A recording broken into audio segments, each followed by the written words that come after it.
Welcome, everybody, to your WrestleMania 41 preview and predictions. This would have been probably one of our most exciting WrestleMania preview predictions videos in probably years, maybe since like 36, 37, maybe 38 at the most recent.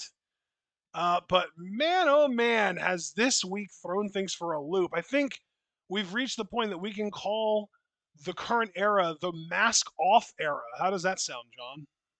Sounds pretty apropos to me, bud, to say the Yeah, least. it's pretty unbelievable that there's not a PR team putting the fucking lid on this. But no, um, lots of the guys in WWE have just decided to take the mask off and be like, yeah, you know what? Fascism is cool and fuck the fans too. It's very disappointing. It's really not only disappointing, it's downright sickening. We've always said that we are a political podcast first. We're very staunch leftists. And that's been a very interesting experience in these times, our leftist politics. But look, I've said it over and over. I've been a broken record. You guys don't even really need me here. You guys can just pull up all my sound bites and you'd probably get the same experience. But I've said how culture matters politically. That's why fascism cares most about aesthetics, about what they're doing with the culture, and the idea that WWE is coddling with people that went to Trump's Nazi rally. And they walked it back, but they did with El Grande Americano, Gulf of America. Like it gives me the ick. But it's funny because at the same time I get the ick, we have a single non-title women's feud between two black women.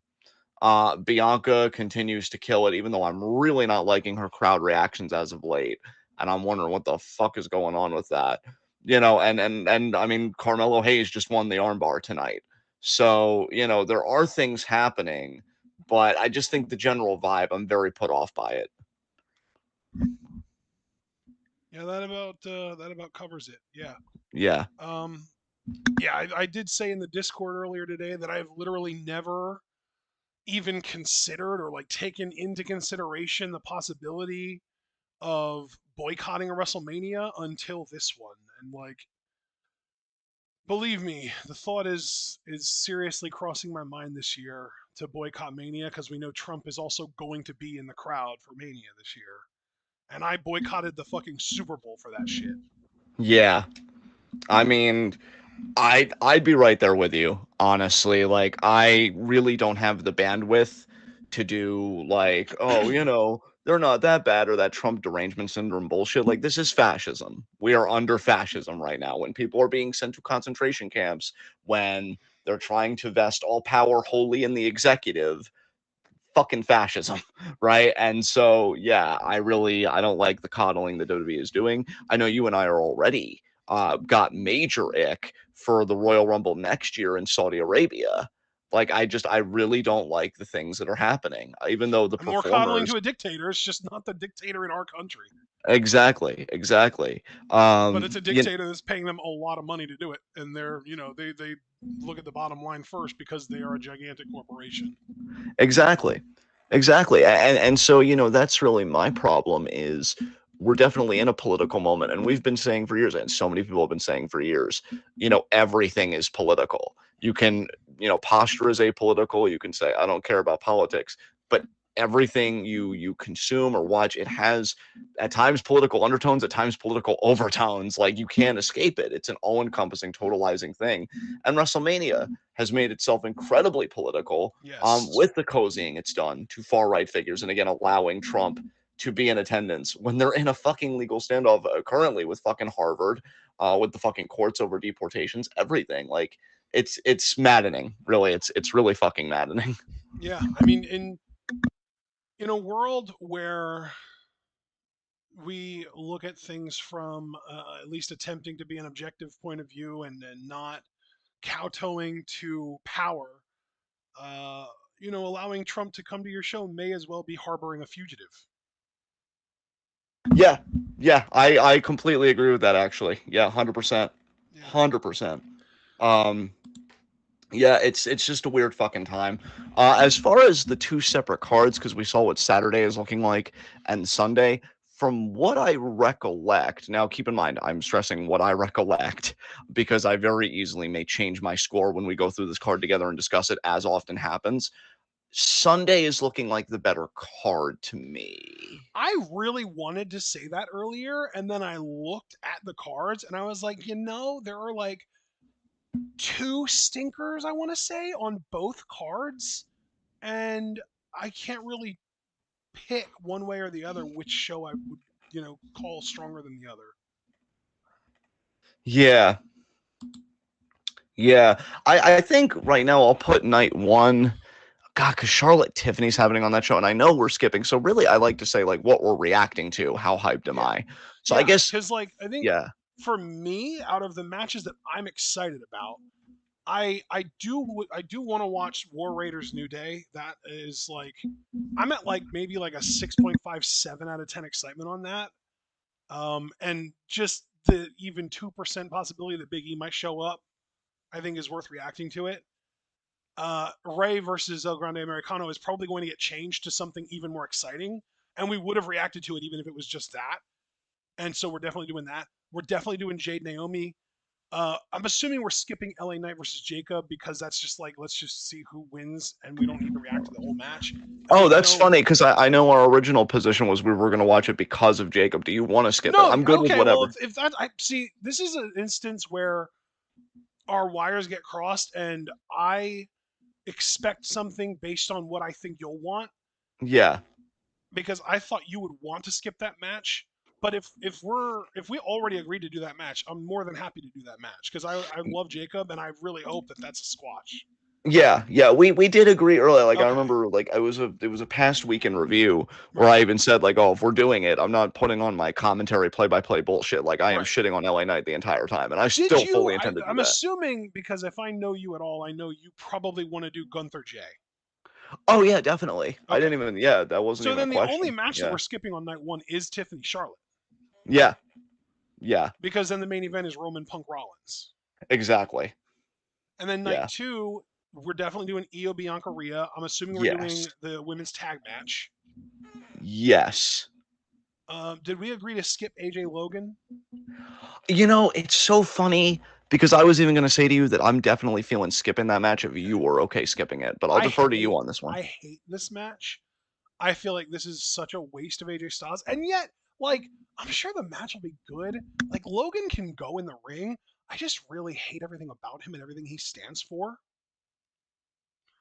and not even Exactly. not even just the character. I mean the person. Which, like, to be fair, Exactly. the character isn't that far off from the person. He's basically playing like an ever so slightly exaggerated version of his real self. It's not even that exaggerated either.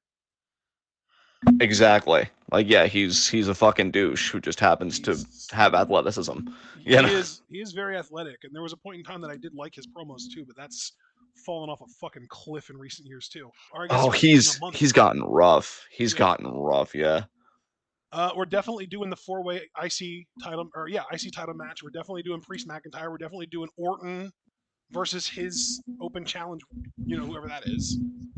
I'm just glad it's not solo. We're going to have fun talking about that match and who we think is going to I answer the mean, you call. say that, but there's no reason it can't be solo. True, but I'm curious where your mind's at when we get to that match officially, because I know we're just doing a card rundown right now. But yeah, And cool then that I it's an open forget, did we challenge. agree to do Cody Cena? I believe we did because we had a spirited combo about that, and we're like, we almost have to because Cena's heel, and it could be a 17th title win. God, So I gotta. We are gonna have to do that, but I'm gonna just be miserable for the first 95%, and the finish is gonna be the only thing that I react positively to if Cena wins, and that is a hard if Cena wins. But yeah, so we're reacting to everything on day two except for Styles Logan. So again, there's really only one true stinker match on both shows. yeah, And then like LA Knight versus Jacob Fatu is kind of like stinker adjace on night one because I think that you and I are both just hoping that Jacob kind of fucking squashes Knight. And if he doesn't, then that will be a full blown stinker match as well. So there will be two stinkers on night one and one on night two. yes. I'm proud of Jacob. He's got his first carry job at WrestleMania. Yeah. One not, and it's his first WrestleMania too because he debuted after Mania last year. Exactly. So this is the first Exactly. opportunity Jacob has to be at a WrestleMania, and he's in a singles match for a singles championship. That's really cool for him. Proud of him. Yes, absolutely. All right, so I guess let's dive into the card then and start predicting this stuff. All right. Well, let's play a little speculation game. Who do we think? Well, actually, I'm not even going to go right into that. Do we think that El Grande Americano's opponent will still be Rey Mysterio after tonight? Um, so here's the thing. I watched a good bit of SmackDown, but there were two things I missed that I kicked myself for. The tag match, because I had stuff to take care of in the house, and I didn't want to be When you too say the late for tag this. match, are you referring to the tag match between Street Profits and DIY and No, no, MCMP? I should say the six-man tag between American Made Okay, and then Phoenix, uh, Dragon Dragon Lee, Lee and and Rey Ray. Mysterio. Okay, So what so happened there? there was a moment where I want to say it was Julius Creed pulled Ray out of the ring, and we literally did not see Ray in the ring after that point at all. He was like crouched down on the babyface corner of like ringside, and like Dragon or not Dragon Lee, Phoenix was out there with him at one point, and there are pictures taken from the crowd of WWE doctors with him. So there are rumors and whispers going around right now that he is injured in some way. If you just look at the spot where he got pulled out of the ring, I am speculating some kind of stinger or concussion. Either one of those, though, this close to Mania probably still means he's not going to be able to make the match. So I'm guessing that he's still getting replaced. Worst case scenario is some devastating like lower body injury that's going to take months and months and months to recover from. We're hoping it's not that. I mean, a concussion is still bad, but like regardless, if the doctors are coming out and checking on you and you're not able to finish your match, it's probably a bad sign that you're whether you're going to be able to work tomorrow night. Yeah, I'm wondering if it's going to be Phoenix now to take Ray's place. If Ray, gets replaced. So yeah, that is an interesting development. So I'm going to do two things here. I'm going to talk about the match as if it was Ray, and then I want to just kind of speculate about the match if he does get replaced. And I think Phoenix would thrive in that spot. Penta's already going to be at his first Mania for the IC title, which we'll talk about later. So, no reason why Penta shouldn't get a rub.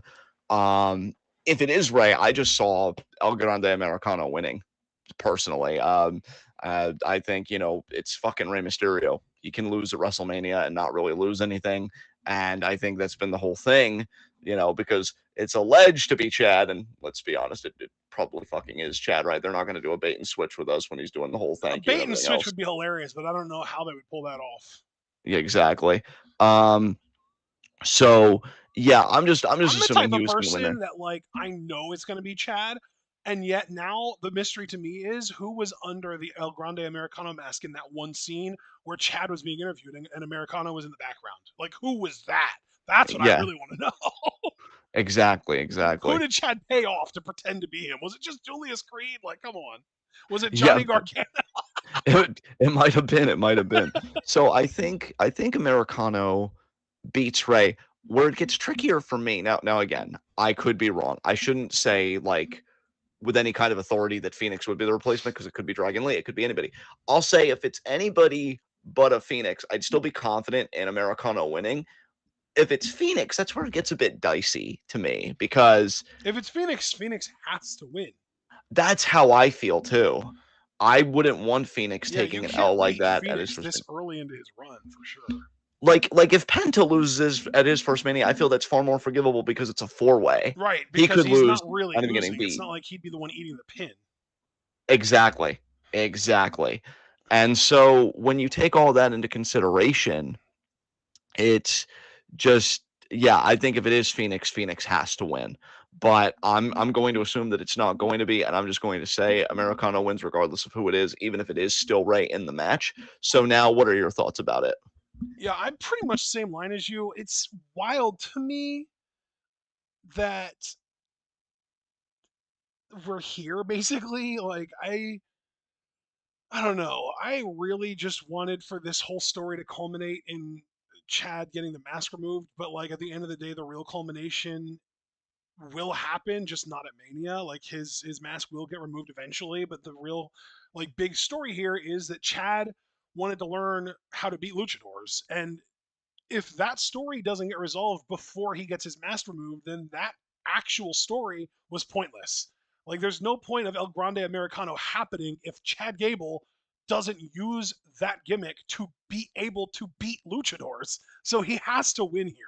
Like, even if it is Phoenix, honestly, like, Chad would almost have to cheat somehow and get a way to win, because you can't have him have this whole story arc, this whole character arc where he leaves the fucking company and goes on this fucking excursion to try and learn the ways of lucha libre, to try and learn how to beat luchadors, and then he comes back with this whole El Grande Americano gimmick only to lose a match against a luchador at WrestleMania. That would be horrible writing. So frankly, I hope it's not Phoenix, because he has to win here. Yeah, I mean, I agree with you on all counts. I think you laid out the case perfectly. And so let's just hope that Ray can still do the match, and if he can't, that it's just somebody that can take the L because their card position anyway kind of wouldn't make you challenge it that much, and that Americano keeps getting the rope. Because I'm happy for Chad that he's getting this, and I still hope ultimately he gets a singles title this year. Yeah. And so yeah, I really don't want to hiccup in his build now. So let's just hope for the best. Yeah, I kind of think that they're almost playing it like, well, no, they aren't necessarily, because Chad and even El Grande Americano, to a lesser degree, participated in the Andre the Giant Memorial Battle Royal tonight. Which, for context, I was thinking like, oh well, they're kind of playing it where nobody is going to be working like several matches over the course of this weekend. So like, Penta's not going to work Sunday and Saturday. And since Phoenix worked tonight twice, actually, he worked the armbar and that the 6-man tag. I can't imagine they're going to have him work again tomorrow now too. And similar with Penta, I can't imagine that because he has his match on Sunday. I can't imagine they're going to have him be, the opponent for El Grande Americano tomorrow as well. So yeah, I honestly, I think it's just Dragon Lee would be my pick.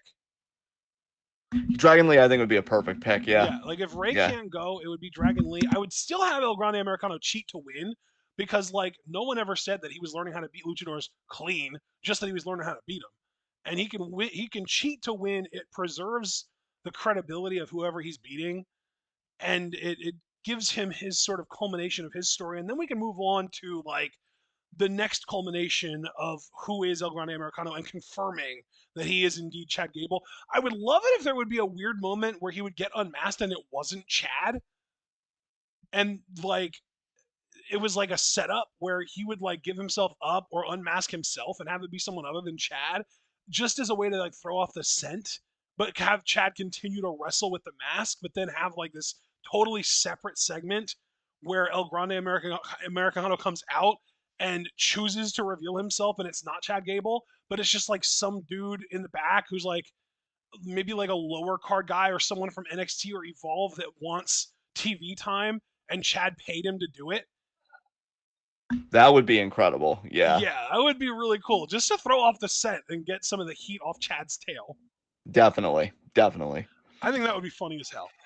But anyway, let's move on to our next non-title match that we know isn't main eventing the show, even though it's got enough heat that it damn well could. Jade Cargill versus Naomi. I have been so proud of Naomi in this story. Did you see her Uh, tonight? this is one of the segments I missed. Why did Jade even come out at first before Naomi attacked her? Wait, no, dude, you missed the order. You missed the order. No, so Rhea came out first, cut a promo, then Io came out, and before she could cut a promo, Bianca's music hit. Very rude. Bianca came out, cut her promo, then Naomi's music hit.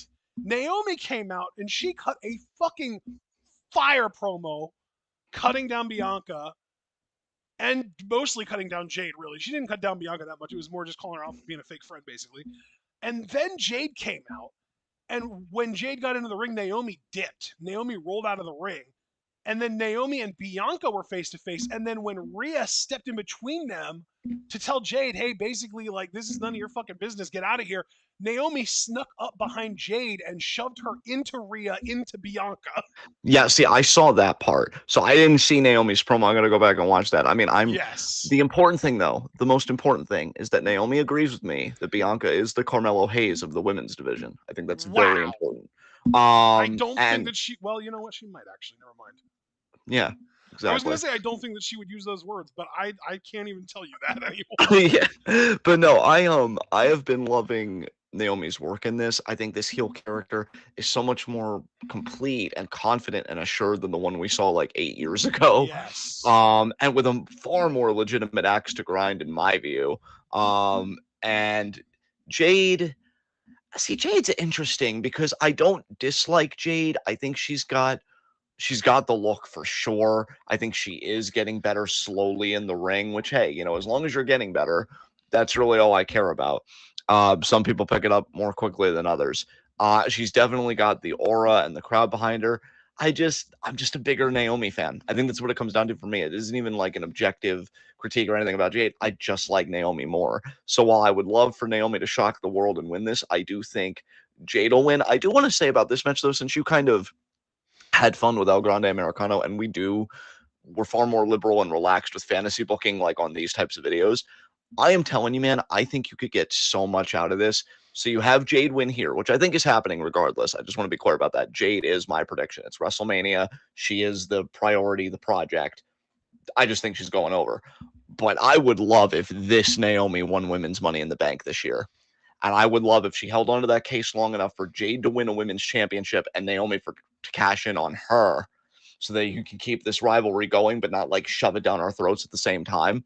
And then you do like a big blow off match for the title and Jade regains it. Like, I think this heel Naomi, and she's not the only one who I think should be getting a world title this year. There's somebody else that I'll be talking about later that I definitely think should be on everybody's radar. But yeah, I would love if this Naomi won women's money in the bank and cashed in on Jade later this year. But for now, as far as this next big step, Jade wins this match. What are you thinking about it? Yeah, I mean, Naomi is definitely the most in the wrong here, and she's also like refusing to admit that she wronged anyone. She's just very firmly doubling and tripling and quadrupling and quintupling and sextupling down every chance she gets. Um, which tells me that booking wise, she needs to lose because she needs to like be brought down a little bit. I would love it if she would win here and if that would catapult her into championship status. That would make me over the moon. I would be super stoked about that. If Naomi, really, I do think that this should be considered like a de facto WWE Women's Championship #1 contendership match. Okay. So, like, whoever wins between Charlotte and Tiffany should be watching this match because whoever wins this match should be their next contender. Yeah. And I Yeah. really do think that it should be Naomi, but story wise, I mean, how can it not be Jade? Jade was the wronged, Jade was the victim. Naomi, again, is just refusing to admit that she wronged anyone. From a story perspective, I would be shocked if Naomi won. In a very good way, I would be like I'd be stoked. I would be over the moon because I love Naomi, and I don't think that Jade, like when you're talking about Jade being champion, I'm like over here grimacing like, ugh, I don't want Jade to ever be champion. She's not championship material. Like she ain't that. Maybe mid card champion at best, like she was in TNA or in I almost said TNA. That's funny. In AEW when she was the TBS champion. But even then, like, look at Jade Cargill's TBS title run and how many women she made look like shit. Like literally, the way that she beat AQA broke her fucking spirit, and she retired for fuck's sakes. She beat Athena. She fucking buried her finish, and then Athena got fucking relegated to ROH, and she was literally doing nothing but ROH until like the last month. Like Jade running any division is bad for that division because you can't allow her to look vulnerable ever. But you put Naomi at the top of any division, and all of a sudden that division is going to fucking thrive. So for the health and the sake of any whatever division it is, I would root for Naomi to win and become a contender for the title. Unfortunately, the division is going to probably be headed by Charlotte Flair, which is a match that we're going to be getting to later. But even if it is headed by Tiffany Stratton, either way, I wouldn't expect either one of them to drop that title on their first defense. So I would almost be worried if Naomi would win that she would just immediately lose her title shot that she would earn by winning. So I would be excited in the moment, but then immediately like, oh shit, now she's going to lose to whoever wins between Charlotte and Tiffy on the next pay per view. Yeah, I think I more or less agree with you. I think my slight pushback is I'm not so worried about Jade being champion, whatever my personal feelings about her, like as a fan, because I do think WWE has a better infrastructure and culture to rein talents in for the most part. Like I feel like AEW, it was a I don't fucking think shit Jade show. was booking herself to do that. I think that was Tony Khan decision making, but that's also just like how you book someone like Jade who isn't the type. It's just like a Goldberg type shit. Like she's not going to put on 10, 15-minute type really good matches. She is like in and out 3, 5 minutes. You know what I mean? Yeah, I don't disagree. I just feel like WWE is already taking a slightly, I don't want to like overemphasize the case, but I think they're taking a slightly different track because she's already lost to Liv Morgan because of Naomi. So they've already shown that Jade, is beatable. She can lose, which I like because then if you put the title on her, it's like, yeah, she might go on a monster run, but it's got to end eventually, probably by a heel doing some, Well, remember how crooked she shit. lost the title in AEW? No, I don't. She successfully defended it and then immediately got challenged by Chris Statlander after a successful defense and only lost it because she was facing a fresh Chris Statlander after she successfully defended it in a longer match. Yeah. So like you can't beat Jade Cargill clean. That's just not a thing. Well, that's why I feel like Women's Money in the Bank will do it, and that's why I have Naomi winning it and then beating Jade that way. Right. Like, you know. So like in my defense, I feel like I've already thought of all this because Money in the Bank is all about picking the bones anyway. So you could do that. But That's yeah, I also just though yeah. like I feel like Jade as champion and Naomi cashing in, Naomi would get cheered for that. You're probably right. I can't dispute that. I mean, crowd dynamics have changed so much. I mean, Naomi's getting cheered now. We all saw that video in the Discord that I believe what DBK shared or Cliff. So either DBK or Cliff shared it, and she was getting cheered, and she caught a fire promo on that crowd. But they're lapping this shit up. They love this Naomi, and so yeah, I don't even dispute that. I have no contention with that. I just feel like I don't know. I feel like Jade is in a better culture that would really like still position her dominantly, but I'm hoping not excessively so. And really that is the word, is hoping. I very well could be wrong, but we'll see. All right. Are we both in agreement that Jade wins here, or did you pick Naomi? 1000%. Okay, we both agree 1000%. that Yeah. Jade's winning. Okay. Yes. Let's talk about yeah, I mean, it's sort of the most obvious I think that you and I both agree on here. LA Knight Jacob Fatu. We both agree Jacob's winning here, right? He better fucking win. Yeah. Uh, Yeah. because dude, I'm telling you, my pure hatred for LA Knight aside, which that's a big thing to put aside, um, Jacob Fatu absolutely should be the priority right now. Dude's fucking insane. He's genuinely over. That's the He's big like thing. a decade younger too. I can't emphasize that enough. LA Knight is 42 years old and Jacob Fatu is 33 years old. He just turned 33 yesterday. And by I want to yesterday I remind mean like Friday, like the day that SmackDown just occurred on. That was Jacob Fatu's 33rd birthday. I just want to remind everybody too, because I know Finn gets crapped on a lot in character, and I sometimes I worry that people conflate the character with the performer, and so that's why I always come to Finn's defense. Finn's also in his early 40s. The fucking gap, the chasm between him and LA Knight, Jesus fucking Well, Christ. LA Knight trains for show. Like he has like show muscles. Like he's got like he's got like the muscles that are meant to look good. Finn trains for use. Like his muscles are designed to actually work. you know? LA Knight's all show and Finn's all go. And honestly, Finn's got some show to him too. I mean, I've seen people thirst over his abs. But yeah, just to make the point that LA Knight, again, in the immortal words of your face, self-mark shitter, doesn't really deserve any happiness in life. I always greatly delight when he fails. Fuck his own face. And yeah, Jacob Fatu is 100% the priority. He again, beyond my own markish feelings, be like, oh John, you just don't like LA Knight. True, I hate him, and I'll probably declare it every time we're on here. But he's genuinely over with crowds. Like that, these crowds really do like him. They really are behind him, and you'd be to say you'd be foolish would be an understatement. You'd be outright fucking daft if you did not put the fucking title on Jacob Fatu right now. Daft Punk. Um, I wish. I fucking wish. I actually posted one of their songs in the Discord last I night. know, I saw it. It was so good. Better than LA Knight, that's for sure.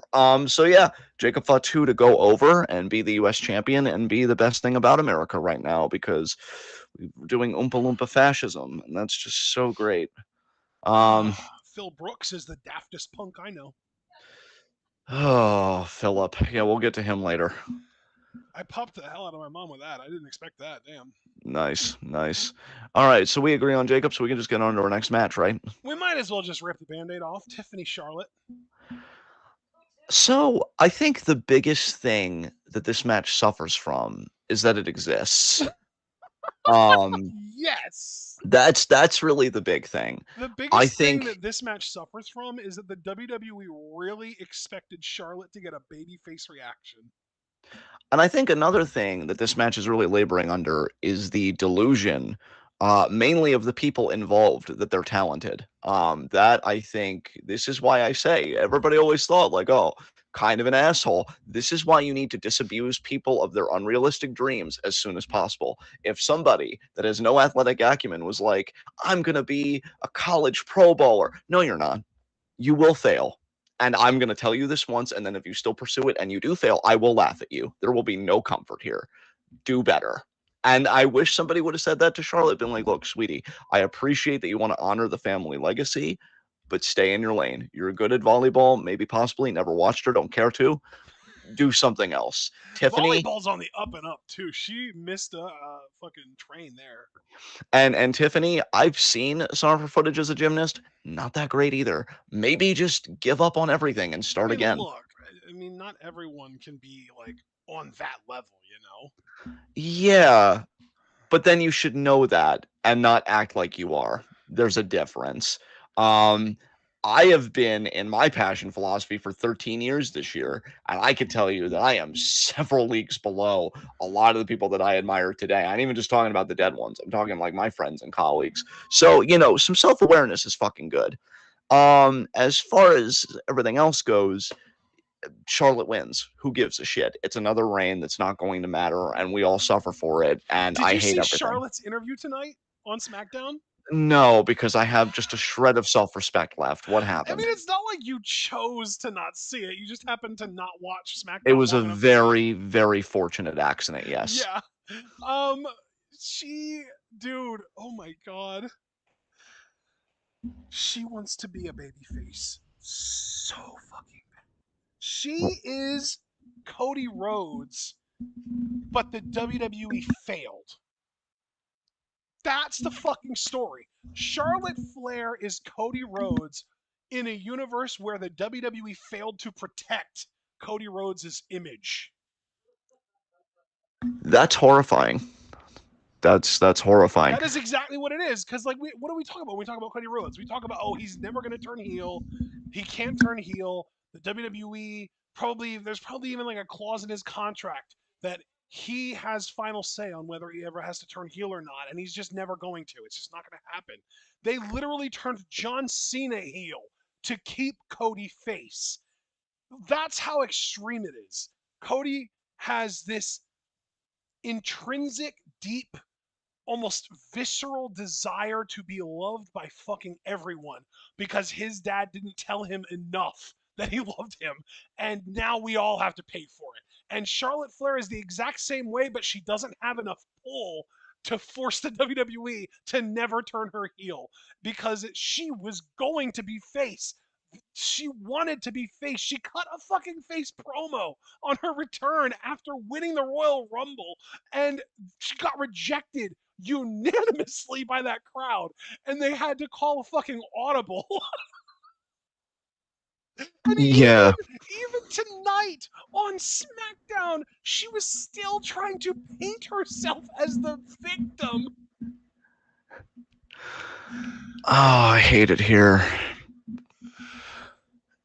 So I'm curious where your head's at as far as prediction, because I'm just going Charlotte winning, but then again, Tiffany is over like gangbusters right now. Do you think this is like in WWE's mind a torch passing match from Charlotte to Tiffany, or does Charlotte win? And my cynicism is unanimous between the two of us. I I wish sometimes that WWE would just take little like, because like WWE loves to take things from other companies, but they never take the right things from other companies. Like Right. another company will, like AEW will do fucking Stadium Stampede or whatever the fuck it is, and then WWE a few months later will come up with some weird match concept that's very similar to that, and it'll be very transparent that they got it from Stadium Stampede, or like that kind of, or like AEW will just randomly do like a fucking, I don't know, some kind of weird concept match, and WWE will do the same shit a few months later, or AEW will have like a unique twist in a storyline, and then like a few weeks later, sometimes even WWE will have a similar twist in their storyline. I want WWE to start taking like booking notes rather than just gimmicks, Because Yeah. like something that I wish WWE would learn from New Japan specifically is that sometimes it's okay to shuffle things around right before your biggest show so that it sets your biggest show up to have the most important payoffs. And like, if you really want Charlotte Flair to have this fucking record that, where she breaks her dad's record of most world title runs, you can have your cake and eat it too. You could have had Charlotte beat Tiffany for that title before WrestleMania.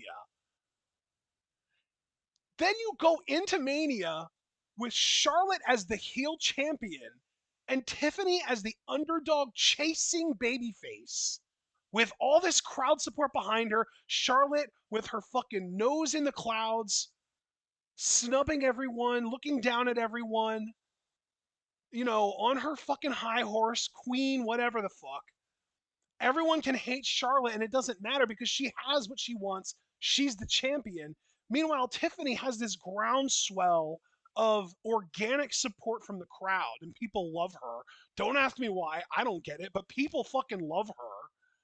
And you go into Mania with this storyline hot as hell, and instead it's this clusterfuck of petty ass Charlotte Flair trying to one up the fucking rookie champion because she's insecure and she's not the champion yet. You could have solved so many problems by just having Charlotte beat Tiffy before Mania and then have Tiffy get her win back and get coronated at Mania. But instead, you're doing all this messy bullshit building up to Mania.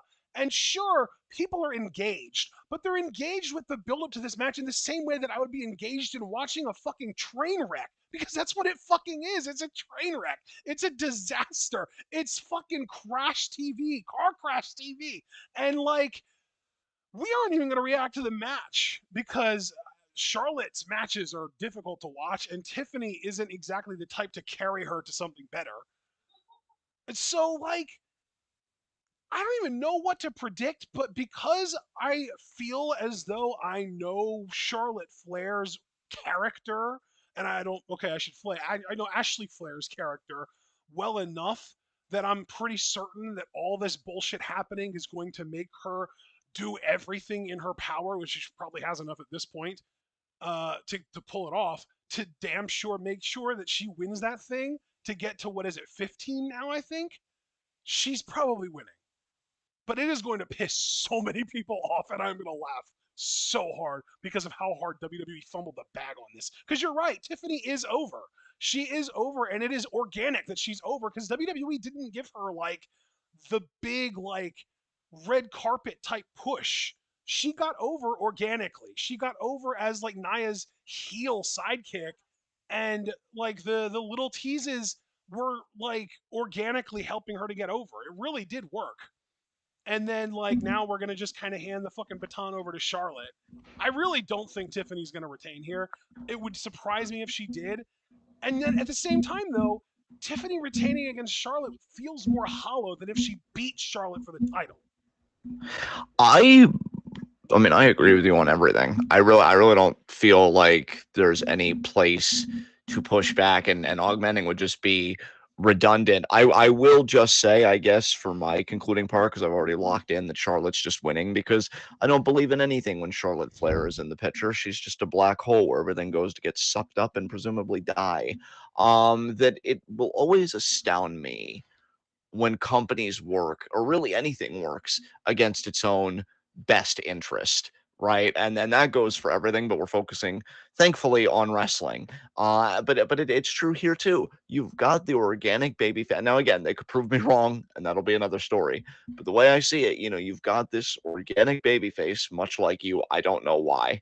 And Tiffany, who the crowd really likes. Tiffy time as a phrase is so fucking over.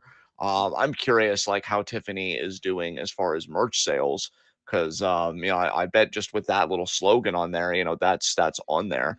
And I just feel like because of Triple H's relationship with Rick and how much he idolizes fucking Rick, it's like, oh well, Rick, what do you think? Oh well, I think it's Charlotte's time again. Woo, whatever the fuck. And she gets it again. Like that's how I see it happening. Like if she wins, my my first thought's gonna be, well, I guess that phone call Rick put in really paid off. Cause that's the thing. But it's just you're not seeing the forest for the trees. Like you're acting just immediately from your own bias and not in what it should be, because a babyface Tiffany is clearly what the crowd wants. Although I agree with you too that I think it's a bigger moment for Tiffany to beat Charlotte for the title. So this may not even be a one PLE feud. This No, might go two to even three PLEs. I God wouldn't be fucking help surprised us. if they did what I thought they would do, just pushed back, where they have Charlotte win the title at Mania, and then Tiffany beats her for it, like gets the title back at one of the next two PLEs. I just feel like that's backwards as hell. I feel like Charlotte should have won the title at one, that like Chamber, maybe. You have Charlotte be like, I won the Royal Rumble, but I'm the queen. I don't want to go into WrestleMania as a challenger. I'm the fucking queen. I'm going into Mania as a champion, baby. She uses a Rumble win to challenge at Chamber. We've seen that happen before with the men. There's no reason the women can't do it, especially a woman with Charlotte's pull, right? And she 100%. cashes in her fucking challenge at the Elimination Chamber, beats Tiffany, spends the whole build to WrestleMania talking shit about how, like, I come back first try. This is your queen. I'm your queen. You kidding me?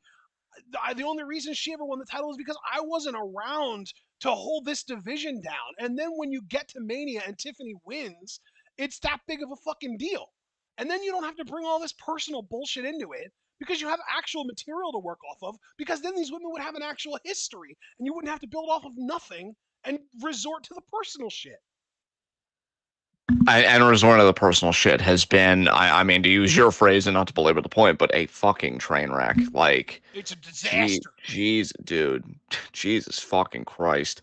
Yeah. Um, so yeah, just to put a fine point on it, what are you officially predicting? Charlotte. I'm predicting Charlotte as well. Glad to see that we both just know how this goes. All right, next matchup. Next up, let's talk about tag titles. All right. Eric So and Ivar, yeah, the War Raiders, defending against the New Day. Do you think 2% was even too high of a chance that Big E returns here? bro, I'm not trying to be like mean to you or poo poo or anything. I just genuinely think it's zero, bro. Like That's fair. That's fair. That said, yeah, though, do you think that there's any chance that New Day wins here? Do you think that's a possibility? oh, definitely, Okay. definitely. I just, dude, it's so weird for me because as performers, again, because I feel like sometimes people like get lost in the shuffle, whatever they, get things mixed up. I really like Kofi and especially Xavier as performers. For one thing, if I'm just really being truthful, which I mean, what better platform to do than this? I just hate that they're going after tag titles again. Um, Secondly, now I can definitively say it was a shitty fucking move for them to cut the promos they did, and not their fault. It was written that way, whatever. But to say, hey, let's just use Big E essentially and his trauma as a fucking prop to get you heat. Because I really, again, guys, I don't know why I keep doing this to myself. It is my own fault. I really thought it was going to be a payoff. Oh, like, oh, maybe they know medical stuff about Big E. We don't know. He's going to return. They may even do a handicap match at Mania, like Big E versus Kofi and X, whatever. Never was going to happen. Never was going to happen. And so, like, I don't like why they're heel, especially when we had fans doing the work for WWE. You had Kofi early on. He hasn't done it since, but early on he was wearing that Majin necklace, alluding to the DBZ storyline where the Majin control, Vegeta, all that fucking shit. So there was so much possibility here, And for all of it to culminate in this, I gotta be honest, is really fucking basic to me. I don't want to be too visceral to this match, but that's just honestly how I feel, and it's a shame because on a tag team level, both teams are great.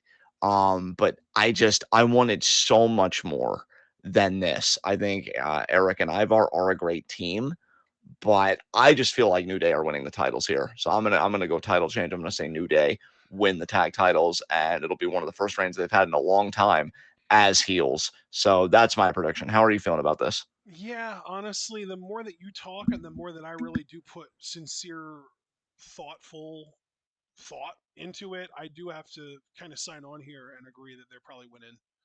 War Raiders have also been kind of like lame duck champions. Like it's not like they've been bad champions by any means, but I just feel like they haven't really got anything to do. And I think when New Day are champions, they get more to do in general. So it's also kind of good for the division that New Day win. Definitely, definitely. Um, Maybe they also would like draft the War Raiders and get some meat over on SmackDown, since there was literally a comment tonight during the Street Profits Motor City Machine Guns match that the Street Profits, who I think you and I would agree are like above average size, but not big ass guys or anything. Like they're not like hosses. Maybe you could argue Dawkins is a hoss, but not Montez by any means. But there was a commentary moment on night where they said that the Street Profits are far and away the biggest tag team in the SmackDown tag division, and that kind of blew me away. And it made me think like, well, shit, that sounds like a problem that we need to amend. And so maybe, yeah, maybe we get the tag titles on New Day and then swap War Raiders over to SmackDown as potential challengers for the Street Profits. And that sounds like a really fun match. Maybe we can take it seriously this time and not have a fucking tentacle monster attack them in a dumpster. God, dude. Oh my God. Jesus Christ. Yeah, I hope so. Because you just brought so many memories back, and I'm like, WWE just really hates tag team wrestling, and it's a shame that I love it, and I don't want to watch AEW either. So I'm just kind of boned. But yeah, this should be a fun tag match. I hate everything we had to do to get To here. be fair, AEW only treats tag team wrestling about as seriously as New Japan does, which is to Yeah, say, not that seriously.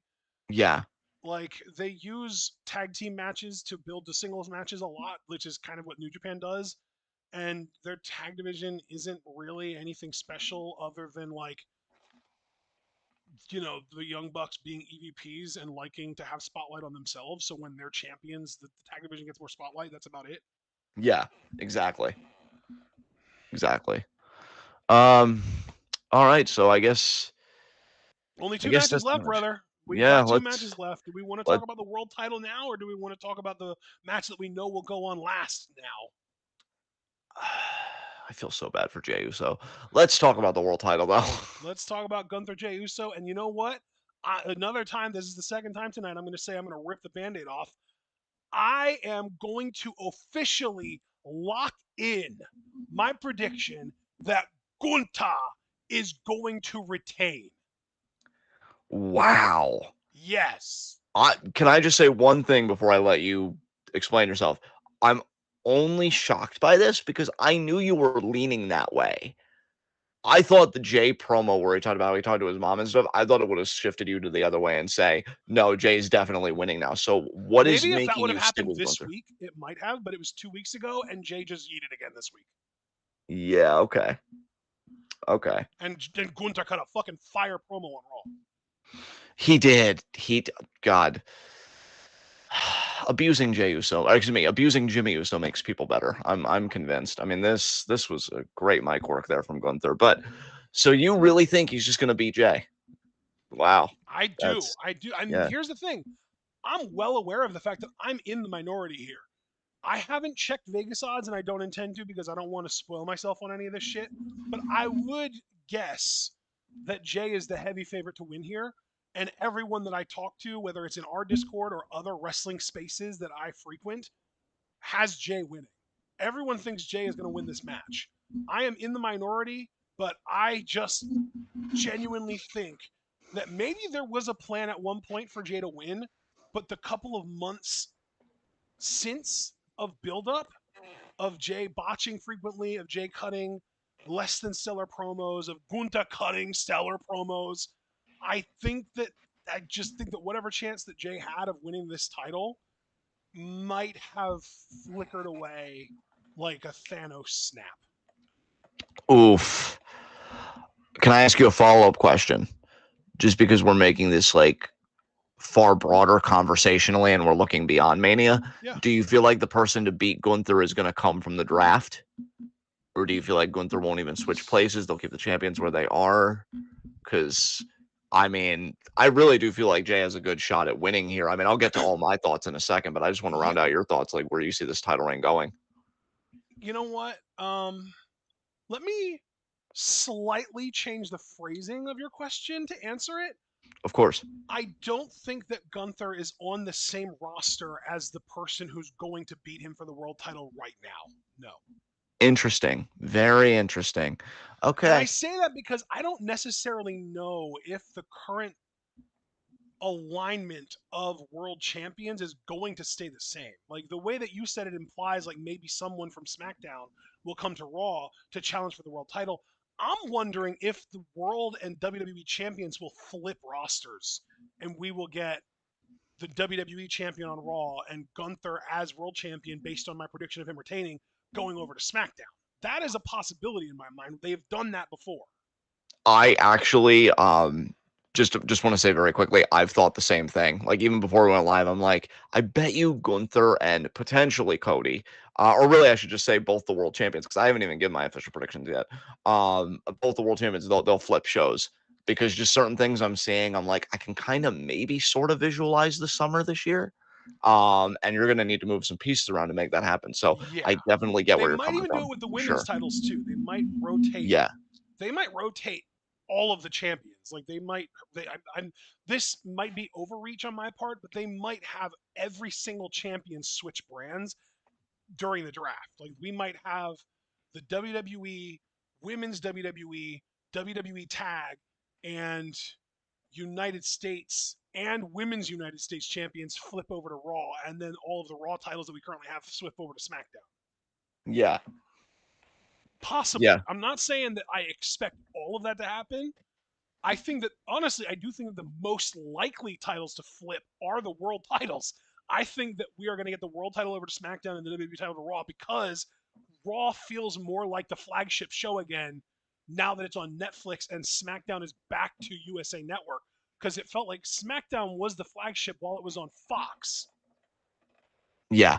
And I think that they wanted to wait until Raw was on Netflix to make that full blown switch to having Raw be the full blown flagship again, which is why they didn't do it last year because Raw wasn't coming to Netflix until January of this year, and they didn't want to have their flagship champion on the wrong network for 8 months. You know what I mean? Right. Right. So that's why I think they waited until this year to do it. That is exactly what I think is going to happen, though.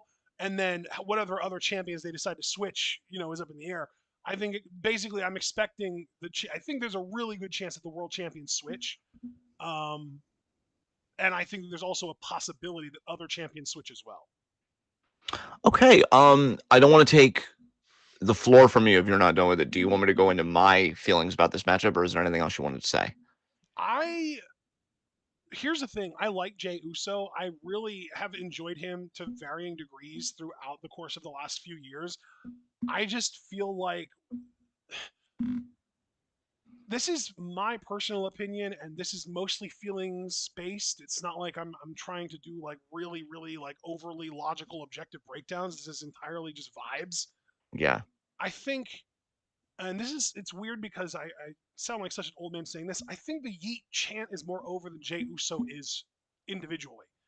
And this is the reason I feel like an old man is because this is shit that people were saying about Daniel Bryan with the yes chant. But it feels very different to Daniel Bryan because with Daniel Bryan, that dude was completely in control of the crowd. The crowd was completely invested in whether that dude won or lost his matches. Jay Uso, people aren't really invested in his matches. People just want to yeet and have a good time with Jay Uso. It's not about him, it's about the chant. With Daniel Bryan, the yes chant was over. I'm not denying that. But Yeah. it wasn't over in and of itself. It was over because of him. The Yeet chant is over whether Jey Uso does it, whether Jimmy Uso does it, whether Sami Zayn does it, whether Cody Rhodes does it. Doesn't fucking matter. Anyone can do it. When Big Show tried to do the yes chant, it got mostly rejected. Most of the crowd didn't do it. They were kind of confused and they were kind of iffy about it. They're like, oh, what the hell? What's going on here? Because they tried to pass the yes chant on to the Big Show, trying to be like, oh yeah, well clearly the chant's over, not him. So they had the Big Show do it at the end of, I think it was like Survivor Series 2013, I want to say, and like he tried to do the yes chants, and the crowd was like confused, and they barely did it. When Jimmy does it, the crowd's fucking ready. They're like, oh, we're gonna get to Yeet, yes. Yeah. And like, I want to see Jay succeed, but I feel like the WWE writing team has almost failed him because I feel like they have relied way too much on the Yeet chant and they haven't put enough effort into making him the story. Okay. May I may I go and kind of give my thoughts now? Yeah, Um please. okay, thank you. Thank you, because I never want to step on your toes. So here we're in a very interesting time because when Jay won the Rumble, I freaked the fuck out. You guys can go back and watch the tape. Like, I know how I sounded. I know Javaris was thrilled. A lot of us were thrilled that Cena gave him that rub. Crowd was really into it. I'm not going to respond to your last opinion there because, to be honest, I don't even really know how I feel, and I wouldn't even know where to begin to respond. So I'm just fucking locked in on talking about the match and this build, just to be clear about where I'm going. I really, again, go back and look at the tape, go back and look at my messages on Discord. I have stand Gunther harder than I'd say just about anybody. I think we're all very big and appreciative Gunther fans. He's old school meets new school in just the best fucking way. I think he's this generation's Bruno Sammartino with honestly 10 times the charisma from where I sit. Um, he's tremendous. He's absolutely tremendous. Where it's interesting to me for Jay, if you would have asked me before I was noticing the botches and this and that, and other people kind of turning like just ever so slightly being like, is it really like his time? I would have been like, oh yeah, for sure he's winning. Personally, it's funny because nobody has to agree with me on this. I feel like Jay felt more ready to be world champion the SummerSlam he challenged Roman in Tribal Combat. Like that build up and him saying, I got to get him because Roman laid Yeah. Jimmy out. He felt so fucking ready to me. And I'm like, they got to do it. But of course they didn't because Cody Rhodes. Oh, I hate him so much. Now, Gunther to me has his own aura, but it's crazy to me that Jay feels less ready now against a Gunther who I love to death than when he faced Roman fucking Reigns, who was everything at the time. Yeah. And I'm very disappointed that my feelings have soured on Roman in the last few hours, given what was revealed to me tonight. But you can't deny history. Dude had a stranglehold on the main event, and he fucking earned it. He killed it. And it just leaves me conflicted because I really do like Jay. I do think people are invested in him. Again, though, I'm not going to go too deep into that. Um, I mean, clearly he's moving merch and stuff like that. I think even still, people are behind him. It's just, can he carry the weight? I'm going to tentatively say Jay does win, but if Gunther retains, first of all, if Gunther retains, I don't know what Jay does. Maybe he gets a reset because of the draft and he keeps trying to chase like a major singles championship. Can I If throw he, out a suggestion? of course, Jacob, U.S. title. that would be interesting. That would be very, very interesting. We never It got a proper Jay versus Jacob match, even though they had a pretty hostile interaction not that long ago, if I remember correctly. Yeah. If Gunther wins, I'm telling y'all, I know it's a long shot, it's a fucking Hail Mary. I would love if somehow the universe came together and did a Phoenix Gunther story. I'm not even saying Phoenix has to win. I'd pop like crazy if he did. Those two could make fucking cinema together just in the ring. I believe it in my bones. Like a lot of other things I believed in my bones that didn't pan out. I'm amazed I don't have osteoporosis. But Oh, I really do. I think when I think about the work he did with Mil Muertes and Lucha Underground, I think Gunther all around is a better worker than Mil Muertes, and it would be a match of the year contender for me. So if Gunther retains, I'm telling you, that's where my head's at. I want a David Goliath feud for Gunther next, and I know they're kind of doing that with Jay in a way.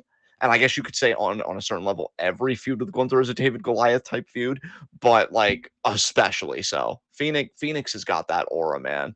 I really hope WWE sees that.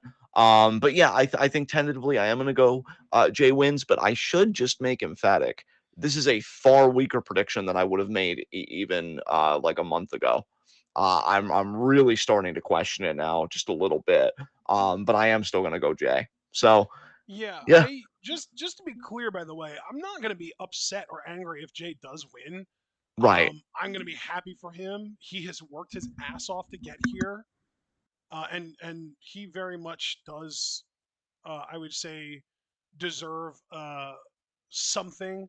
I mean, you can't call a dude main event Uso for four or main event Jay Uso for 4 years and not give him some kind of proof that he's a main eventer. And the 2 week or however long it was intercontinental title reign that he got isn't exactly holding up to that, you know. So Precisely. yeah, I mean, Precisely. if they do put the title on him, I'm gonna be rooting for him. I'm gonna be happy for him. But I am just so convinced that Gunther retains here and just marches on. And like maybe he'll even have a repeat feud for the title next. Maybe someone like a Drew or a Damian, whoever wins that match. Or if he does stay on Raw, or if his next feud is with someone on Raw, maybe I don't know. Maybe AJ Styles if he beats Logan Paul. Maybe Logan Paul if he beats AJ. I don't know. I could see that happening just because WWE fucks around like that sometimes. Um, but yeah, I just think that Gunta is going to retain and march on. I'll tell you right now though, if Jay does win here, I am picking Yeah. Gunta to win the WWE title at SummerSlam. Okay. All right. If Jay wins here, I'm thinking that Gunta ends up on the same roster as that other world title, the bigger one, the WWE one, the one that main events WrestleMania Night 2 every fucking year. I think Gunta ends up on that roster and wins that title at SummerSlam this year.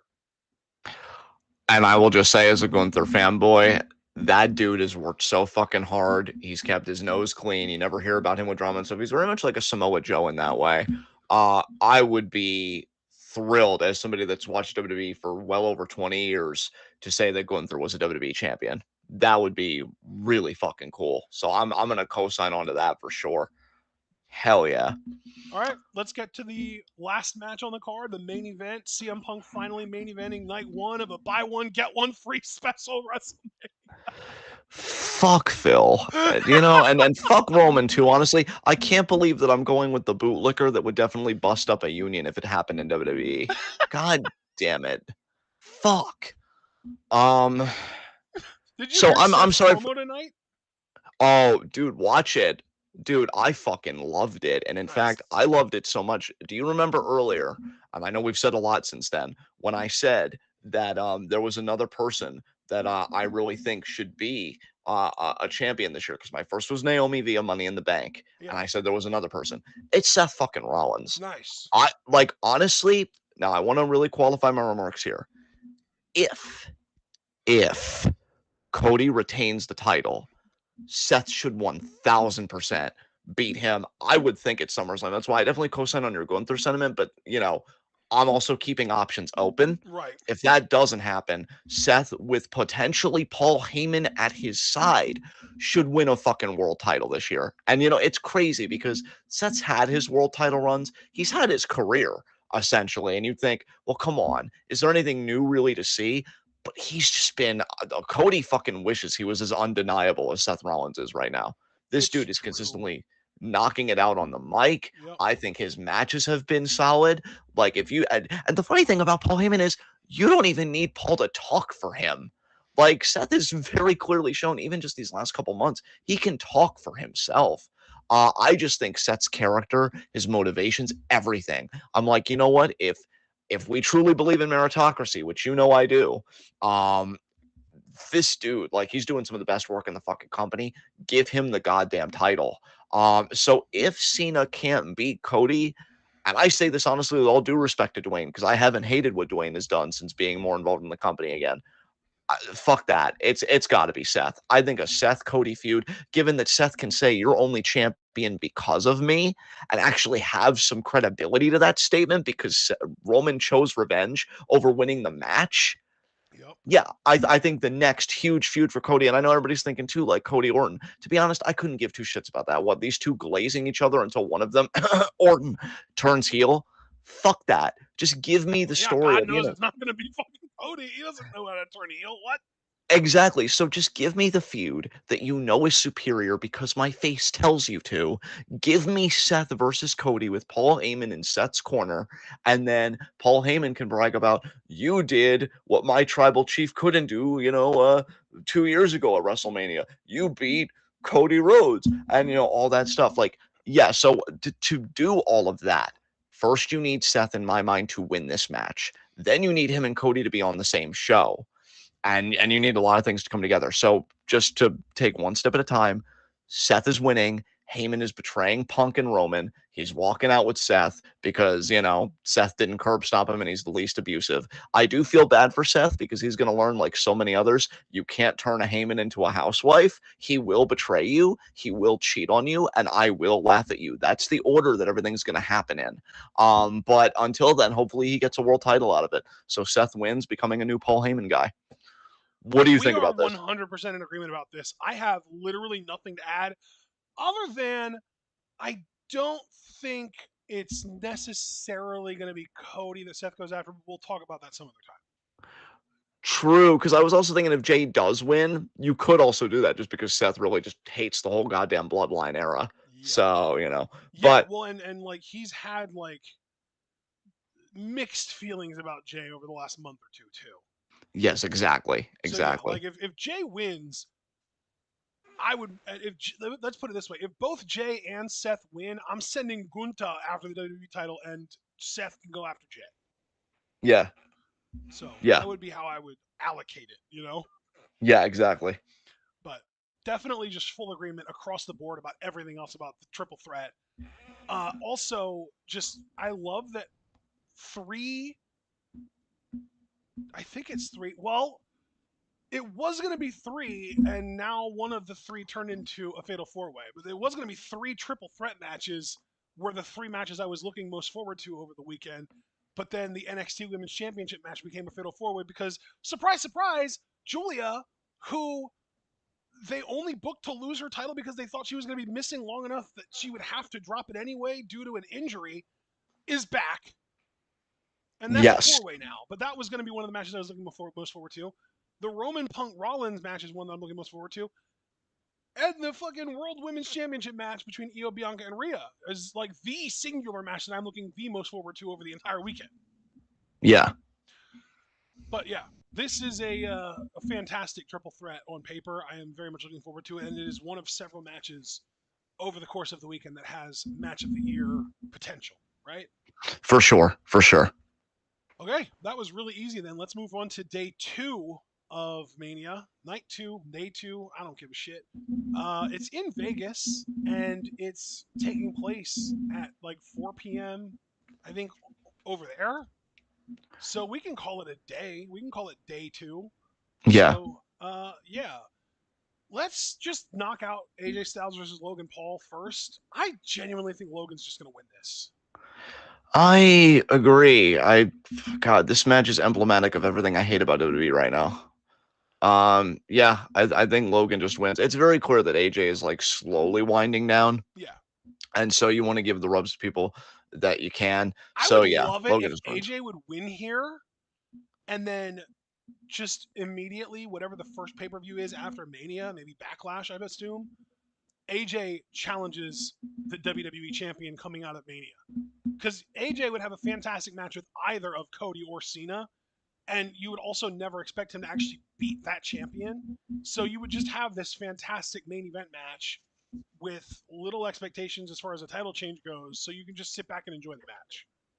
I would hope that it would be Cena again. We'll officially predict that match when we Yes, come to it because he's yeah, already done the I Cody would stuff, and like love love to do AJ versus Cena one more time because they have insane chemistry.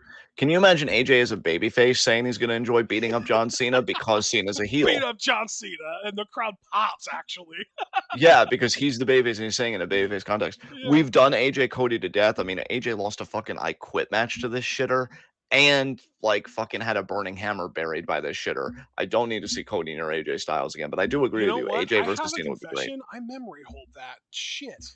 I really didn't mean to hurt you again, man. I'm sorry. I was just I laying the I facts know out. you didn't, and that's why I'm not upset at you. I appreciate it. So, yeah, Logan Paul wins. Do we think, though, man? Okay, so let me ask you this. If we agree, and we do agree, that Logan Paul's winning, if Jey Uso would win the world title, do you think Logan would try and go after Jey for the world title, Yeah, like, afterwards? Because, yeah, like, for sure. yeah, fuck. I'm really hoping Summer doesn't suck because I enjoy SummerSlam, but I don't know. A lot's going to be riding on this Mania and the draft, even. Like, those two things together, I think are really going to give us a clear picture of what's in store for us in the coming months. So, yeah, Logan wins. I guess we can talk about our next matchup. Next matchup.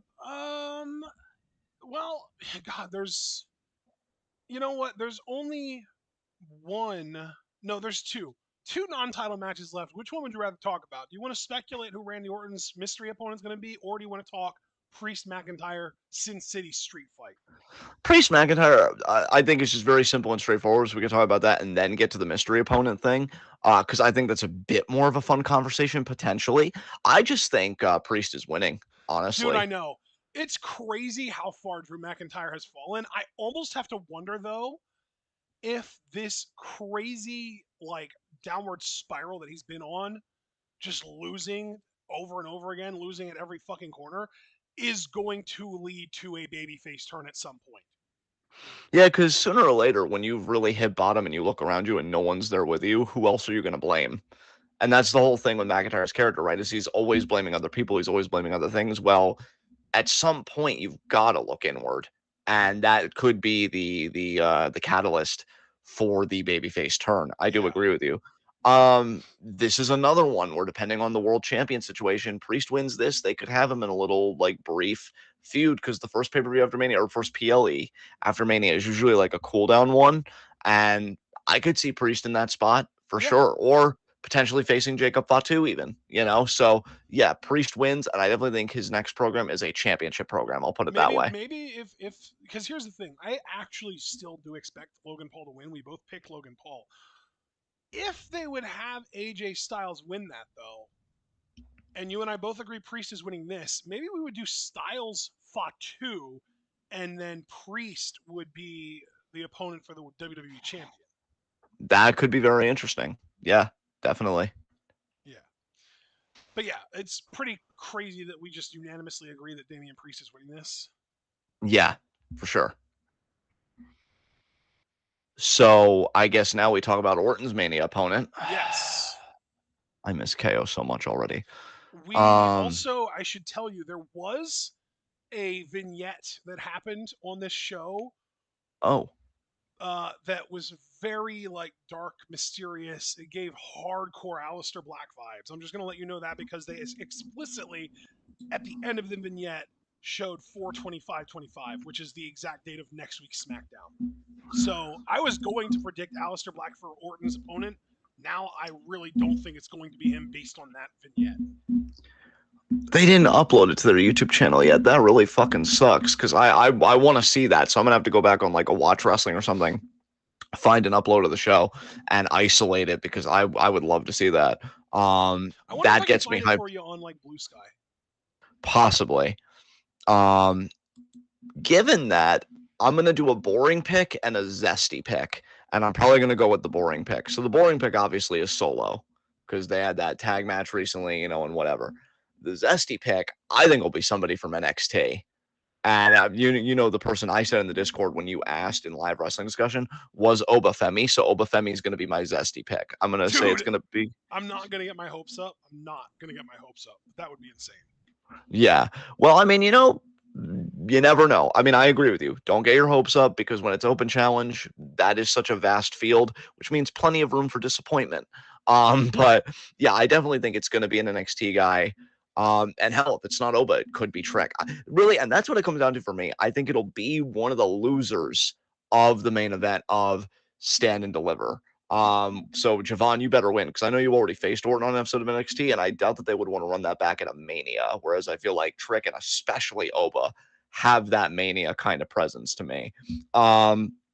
So yeah, I think I've yammered on enough, and I will say, whoever it is, I just see Orton winning.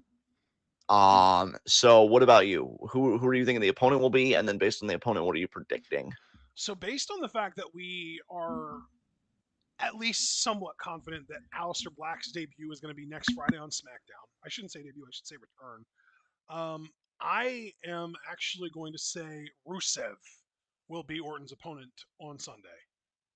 Interesting. Okay. Okay, I like that. Very Yeah. cool. We know he is pretty much WWE bound, at least. Like, that's what all of the rumors, all the reports are pointing towards. He and Alistair both, actually. So if Alistair is kind of checked off the list, Rusev makes the most sense to me. I would love Oba or Trick to get that spot. I would be over the fucking moon. Um, Here's a little bit of like a dark horse that would actually annoy the shit out of me.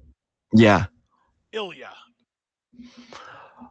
I do agree it's a dark horse, and I also agree about the annoying part. And I actually kind of still like Ilya just a little bit, but that just doesn't seem like a good fit for Orton at all. Well, because here's the thing, Um, he his injury, he had a torn ACL at the end of September, yeah, and that is an injury that takes anywhere from 6 to 9 months to heal up from, and it has been 7. So if yeah, he rehabbed his ass off, he could be good to go. It's possible. If you're a huge Ilya fan, don't get your hopes up. That's why I called him a dark horse. I am just preparing for the worst because I can't fucking stand Ilya Dragunov. I think he blows, and I'm preparing my body to be as disappointed as humanly possible. yeah. As you should, honestly, as you should. So you are just to circle back though, you are thinking Rusev. Yes, Um, but then does Orton win in your mind? 100%. Because Interesting. here's the thing, all of these like rumors about Rusev's ego and how he doesn't want a job to certain guys.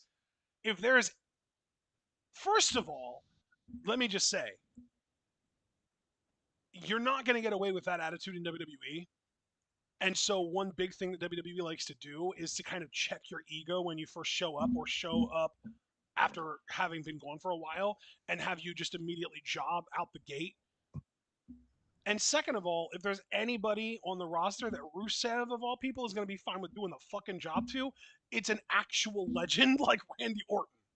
Yeah, I never believed those rumors when they came out anyway. I do believe Um, them, honestly. I genuinely do believe that guys like Rusev and even Alistair uh, kind of want to protect their credibility and are unwilling to do the job to certain levels of performer. Like, I yeah, could understand why they wouldn't want to do the job to someone like a Sammy Guevara or someone like a Darby Allin or someone like a Jungle Boy. I get it. yeah, I wouldn't want to do the fucking job of those guys either if I was on the level of an Aleister Black slash Malachi Black or a Rusev slash Miro. Yeah, miss me with that shit. yeah, And I get it because like these are guys who left the WWE because they felt like they were being booked poorly, because they felt like they were being mistreated, because they felt like they were main eventers being treated like shit, being treated like mid carders or worse.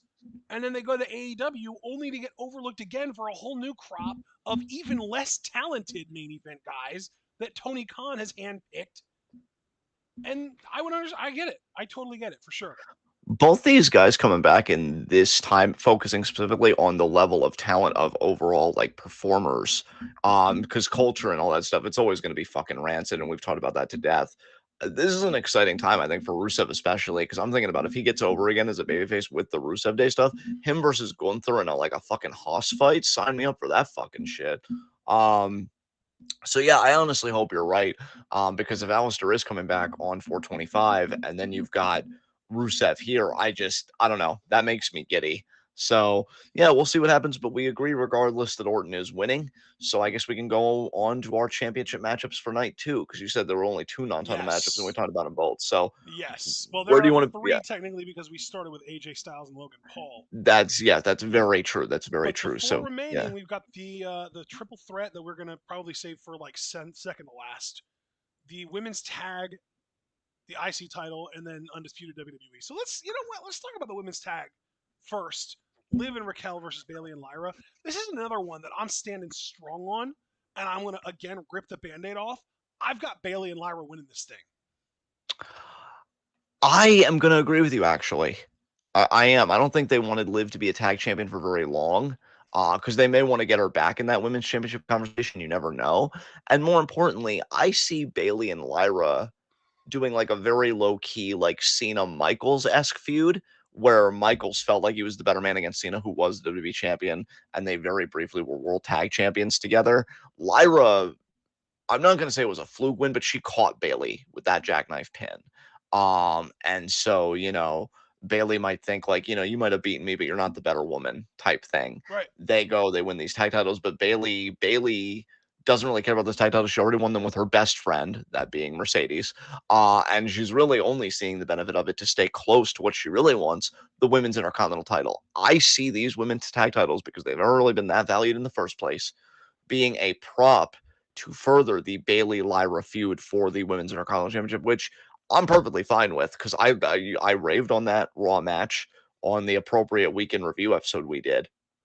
And I think this feud, excuse me, continuing, I'm all about it. So yeah, I'm gonna agree with you that they win. Again, I don't really think this damages Liv and Raquel in any way, because Liv, I think, is just gonna get back in that women's championship conversation. And so yeah, I think it's just very straightforward. I agree with you. Can I tell you what my fantasy booking was for this feud? Sure, sure. They win the tag titles, and Okay. as they're celebrating, Becky Lynch's music hits. Ooh, okay. She doesn't say anything. She poses. Crowd gets all hype. She points at the titles, and then she leaves. It's mysterious. People are confused. What the hell's going on? She shows up on Raw the following night while Bailey and Lyra are in the ring and challenges them to a tag title match with a mystery partner. She says, Ooh. "Oh, I've got someone in mind that's going to do you a good one." And it is this mystery partner, and no one knows who Becky's got in mind. People are like, "Oh God, who's she gonna bring it? Like, is she gonna like find someone from one of their past? Like, is she gonna go fucking recruit Debbie Keitel or something? Like, what's going on here? Is she gonna bring someone up from NXT? Is she gonna like go tag with Tatum Paxley to get back at Lyra? Like, what's going on here? This is crazy." We get to the pay per view. The champions come out first, which is already a little bit weird. Becky comes out. Bell rings. It's Becky one on one with Bailey with no partner. Bailey goes to, after we've got like 5 to 7 minutes of Becky versus Bailey one on one, Bailey goes to make the tag. Lyra drops off the apron, goes over to the other side. She's Becky's partner. New tag champs, Becky and Lyra. Damn. That'd be fucking wild. When was the last time we had something like that happen? Didn't I think the last time I remember something like that happening was with Cody fucking Rhodes when he did it to Bob Holly. Yeah, to team with Ted. Yeah, that's bro. That was the exact instance I was thinking of too. I'm telling you, this mental uplink we have has just been working so well for the relationship. But yeah, I yeah, just absolutely. I really I feel like we like I don't know why, but I feel like Lyra Valkyria isn't complete as a performer. A, as a babyface, and B, without being involved with Becky Lynch in some way. Interesting, interesting. Yeah, we'll see, man. I think that'd be fascinating. Um, so what title match do you want to talk about next? Intercontinental title, I take it. Mm, yeah, that's perfect. That's perfect too, because I can get this done in 5 seconds. Dominic Mysterio is becoming Intercontinental Champion, pinning Finn Balor. Yeah. I have felt this way for like 2 to 3 weeks, and I'm sticking to my I guns. feel like Dominic I've Mysterio been is winning it. gaslit into agreeing with this prediction, but that's not going to make me not make the prediction. I agree. Do you feel like I've gaslit you? Because I feel like I've kind of let It's a everybody else have combination their of you opinions. and Dom together. Dominique Adams, not Dominic Mysterio. Yeah. Superior Dom, and you have kind of double team been on sort of like a campaign agreeing on this pick, and the vibes are there, and I just agree. Yeah, it's probably happening, and I hate I it. mean, when Finn told Dom more or less to his face, he's like, other people are saying, which newsflash, everybody, if you've got a hater in your life, and they say other people have been saying, they're really saying it, but they don't want to take the heat. That you can't handle being a mania, that you'll choke, that you're a failure. Dom isn't a babyface, and he never should be, by the way. But like Finn, honey, baby, what are you doing? Like, what are you doing? Like, he's absolutely going to be outed from his own faction, and if not outed, heavily relegated when they get a new member. He needs to. I was telling you this a lot last night in a joking way, but I'm telling Finn in a serious way. You need to seriously simmer your fucking ass, cause like it is not a good look. So yeah, I think for Penta, it's the showcase. It's just being at Mania. Um, I think for Braun, he'll probably be the highlight for some fucking spear that he nails, but he's Bro, fine. Yeah. did you see Braun's promo on the kickoff? No, I did not. He did Steiner math. Amazing. So Amazing. good. Did He he do it justice fucking though? nailed it. He nailed No. it. Nice. Nice. It was so good. It's so much 'Cause better than MJF's half-ass version on Joe. Fuck you, MJF. you don't even need me here because I was even just about to say better than that shit or MJF, and you beat me to it. So no, because here's the thing, bro. We've been talking a lot about the world title in the main event scene. Do you think, because I know you're always very honest with me, especially, when you think I'm wrong, which I appreciate. I think Braun goes to the main event scene this year, like after dropping the Intercontinental title this time. Like, I'm not saying permanently, but I could see him challenging for the world title this year. And so, like, I'm not even worried about Braun after this match because I think he challenges I one of the don't world know. champions. I don't want to fully commit to that. I just don't know. I don't feel like I have a really good read on what the WWE is prepared to do with Braun Yeah. because like he's he was given the IC title relatively quickly. Yes. Um but he also hasn't defended it that much, has he? The first reign, I think he had a few defenses. Here, I don't even know how many defenses he's had in his second run after beating Jay to get it back. So yeah, I don't know. I also don't know how high of a ceiling he has. If he was like 3 or 4 inches taller, I would be like, yeah, this dude is the next fucking Brock Lesnar. He's gonna be the god of this company. He's gonna run the company for a decade. But he is a little on the short side for a main eventer in WWE. Don't you think he compensates for that though in this particular instance just because of his intensity and just how over he is with that intensity? Like that's spear, Maybe, dude. Like maybe you might be. Well, here's that. This is what you need to understand about me, though. I'm not saying no, he doesn't. What I am saying though is that I'm not sure. right. And that's no, that's fair. That's That's why fair. I'm not willing to fully commit to, oh my God, put him in the fucking main event. Like, he's going to be a world champion this year. I'm not like ready to just go all in on that prediction yet. And also just to clarify my remarks, I don't necessarily know if he would win a world title this year. I think they're going to have him flirt with it. I think they're going to put Right. him in the water this year to see how it goes. So I'm not really worried about him for this. And dude, here's the thing. I, if I'm being perfectly honest, and again, this is not like gaslighting, joking, whatever. I am being sincere. I'm actually amazed they haven't put a mid card title on Dom sooner because I know he was like an NXT North American champion for a little bit, but that was such a weird reign. I don't want to say it doesn't count because it does, but what I should say is a main roster mid card title. I'm amazed that it's potentially going to happen now and that it took them this long.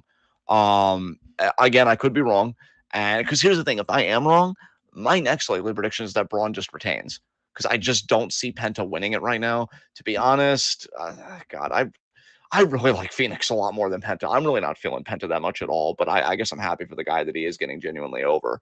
And Finn, he's just at that stage in his career where I think he's just elevating stories. Like he's still putting on good matches, but I don't even know if he's really being looked at as a title holder, at least for the foreseeable future. So to me, it's either Braun or Dom. That's what I really narrow it down to for me. And yeah, I just think Dom still gets the heat. They're doing the whole thing with Judgment Day. I think he has more of a story right now than Braun does. All Braun has is being the incumbent champion, being the defending champion. So yeah, I just think Dom wins the title. And I don't even know how long his reign will be. I'm not even going to speculate on that, but I do hope afterwards Braun does challenge for a world title and he kind of flirts with that scene. So we'll see what happens. Yeah. Finn Balor's status as a threat to be taken seriously, at least as far as like main event level goes, fell about as hard as he did when he fell off that fucking turnbuckle against Roman Reigns.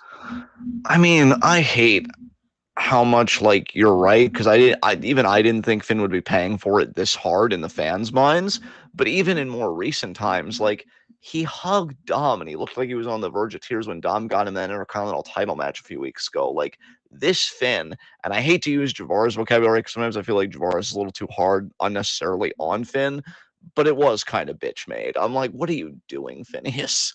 But yeah, I think it's Daddy Dom time, the modern day Latino Heat becoming Intercontinental Champion. So Honestly, yeah, it's so gross. I hate it so much. yeah, not as gross as Talk that about a mustache stain though. on that title's lineage. Jesus Christ. Damn. I don't even think Dom's that bad, but yeah.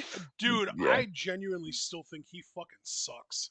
You want to talk Hey, about like Cody Rhodes being protected by booking and by like, fucking smoke and mirrors and shit? That is literally Dominic Mysterio. The only difference is he's lower on the card. that might be fair. That might be fair. Um, Dominic Mysterio's entire character is Liv Morgan's boyfriend. yeah, Liv Morgan's sleazy boyfriend. I gotta add that one in there. there is a lot of sleaze there. A lot of sleaze there. Like Um, you literally, if you remove Dominic Mysterio from the fucking jawline of Liv Morgan, from the hip of Liv Morgan, remove his tongue from her mouth, I don't think he stands on his own at all. And like he's not gonna have to, because he's still gonna be with her and he's still gonna have the support system of the Judgment Day as Intercontinental Champion, and that's gonna be the thing that makes it not as egregious. But I really do just think that this dude sucks as a performer. I mean, he does absolutely nothing and gets so much heat for it. It is unbelievable. Hell yeah. So I guess on to our next matchup. Actually, Yes. yeah, what is your official prediction again for IC, just so I have it clear in my No, mind? we are in agreement. I do think Yeah. Dom's winning. I just hate every minute of it. So let's talk about the match that we think might steal Mania weekend. I don't know if I can speak for you on that as well, but I think this is gonna fucking cook hard. Because it's just women's title and then Cody Cena left, right? I'm not jumping the gun on anything. Um, we've got the triple threat, Yeah, so the and then like Cody the Cena. yeah, Yeah, that is it. Yep. yeah. Rhea, Bianca, Io. What do you think? I want you to go first on this Wait, one, did man. we How are you feeling skip about this? something? I don't think we did. Oh wait, I forgot to mark down my prediction for the women's tag. Oh, okay. Okay, so yeah, women's triple threat. Yeah, how are we feeling about this, man? Well, I personally feel like Io has to retain here because they have gone out of their way. And when I say they, I mean the creative team, the writing team, have really gone out of their way to portray her as a third wheel and someone who's being overlooked the whole time.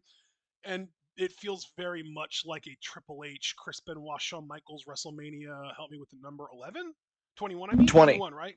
20. 20 Yeah. WrestleMania 20 situation, where it's really a feud between two people, and the quote unquote third wheel is the one that ends up winning because the other two are so focused on each other that they overlook someone, and that someone ends up being the one that comes out with the actual win.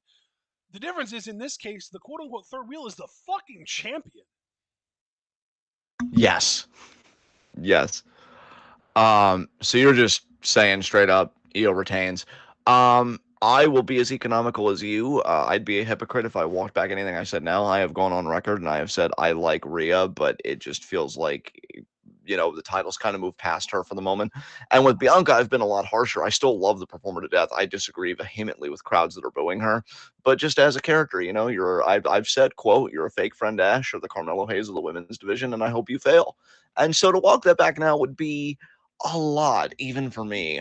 So I'm sticking to my guns, and I also agree that I think Io is going to retain. There was a time I thought maybe Rhea would get the title back, but I don't know. Ever since you told me that that report that Rhea and Bianca have been kind of petitioning to continue their program with each other after Mania, I can see it. Yeah. Although I do have to wonder if they're going to want to get Bianca back in the fold with the whole Naomi and Jade thing. So a lot of questions there, but yeah, I just think the safest bet, the easiest bet, the cleanest bet, and avoiding all the mess is just EO retaining. So we definitely agree on that.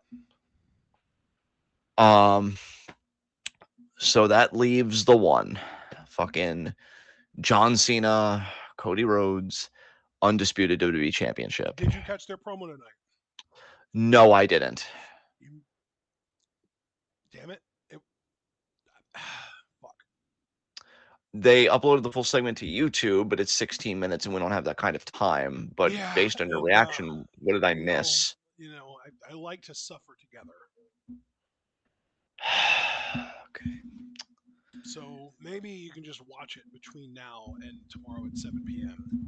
That sounds great, but you saying that I'm guessing it was Cody that made you suffer, or did John get a groan or two out of you? Because I know we haven't liked the direction of his heel character. So Cena just kept saying the same shit that he's been saying about how the fans don't matter and Cena doesn't need them because he has a fulfilling life without wrestling and how he's doing something that no wrestler has ever been, brave enough to do, and he's leaving on his own terms because every other time that there's been a wrestling retirement, they always, when they leave this place, they always end up pathetic, broken down versions of themselves. And they always have to come back, crawling back because they need the sort of validation or whatever it is from the fans. He didn't use the word validation, but that was the implication is that they need the fan, the love from the fans and stuff.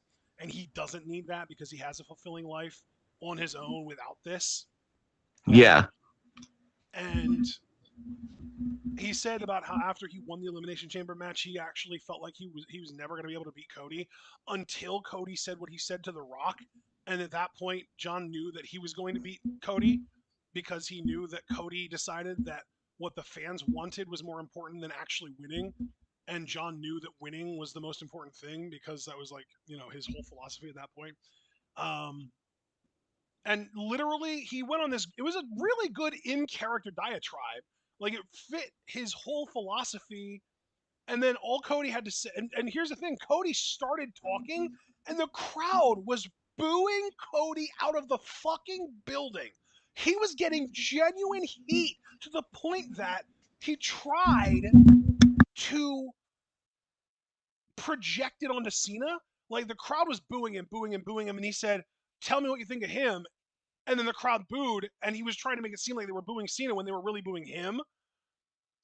And then he Right. started talking again, and they booed and booed and booed him.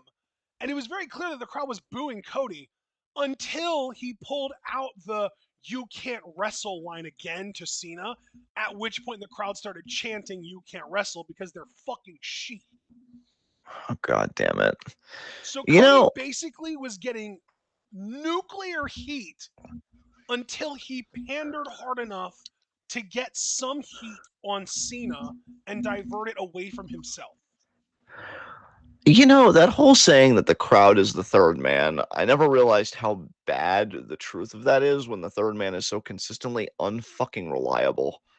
Um, fuck. Look, I'm gonna put that promo out of my mind. Thankfully, I didn't even watch it, but I will still watch it because I don't like you suffering alone. But yeah, you know what my whole thought process has been about this, and I know this hasn't been the first time I've said this. I mean, God, we've done Twitwell for well over a decade, but I do think this is one of those matches where the challenger in this case can't lose. Like, I don't see the point in Cena losing everything. Like the heel turn, all the media about the heel turn, like, oh my God, biggest event in WWE history, all this stuff, for him to not cinch that 17th world title. If, I'm telling you, if Cody retains, I thought I was going to crash out, but I won't because I have that Seth Rollins idea in the back of my mind that I aired earlier when we were talking about the triple threat. Seth Rollins becomes my last hope because look, again, I'm not trying to hate on Dwayne. I've actually enjoyed his work here, but I do not, in the year of our goddess Utami 2025, need to see fucking The Rock as WWE champion, and I really don't want to see Cody as WWE champion. So it pretty much becomes a very Fraxium Hank and Tank situation, but in the WWE championship picture, which feels We considerably are fucking less than worse. 12 hours away from Stand and Deliver, by the way. Dude, I know. I am so fucked tomorrow. I am so cooked. Um, so to me, Cena can't lose. Does that mean he won't? No, because my happiness has never mattered. But I feel like Cena wins. Then he does the Brock Lesnar thing where he defends intermittently. And you could have defenses, CM Punk, I think you could do stuff with. AJ Styles, what about you could do stuff with. There's a whole wide array of people, for Cena to work with. If it's fucking Cody, even with a roster shakeup, who the fuck is there? Because, like, if you beat a John Cena that gave up his principles to do this shit and still fell short, where is any believability in any subsequent title defense? And I guess I'm projecting because I'm pretty much asking myself, where's the believability for me for any subsequent title defense? So I gotta be adamant just on principle. Cena wins. And if Cody wins, I really again Seth is really my only hope at that point. But I'm very curious what you think because you've had all this time to think about it. Where are you settling? Because I'm going all in on Cena. I feel like he has to win. What are you thinking? Same. Okay. Okay. So we're not going to overthink it. We're just both thinking Cena. That's honestly kind of a relief. Um Yeah. Here's the thing. Cody could win, but it would be egregious if he did. yeah, dude. Yes. Yes. Just to really emphasize what you just yes. Yeah. Continue. Like Cody could absolutely win, he could retain and we could just move on. Um but at that point, holy shit, what was the fucking purpose of the heel turn for Cena? Exactly. Exactly.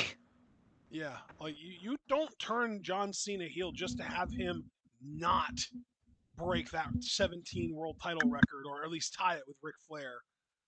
Um, and if they would do that, I would be flabbergasted. I would be blown away. I would be schmeckeldorfed even. I just can't imagine a world where they have John Cena of all people turn baby or turn heel and then have him not accomplish the goal that he turned heel to achieve.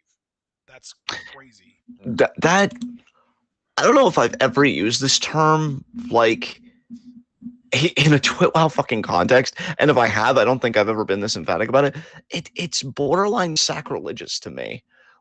Because like Cena being Cena has been the whole thing for WWE for like 20 fucking years, and for them to like change it up, which I commend them for sure, but then not follow through with it because Cody's ego, and it's like, but the hero has to overcome, and people love me. No, they don't. Please, I am begging you.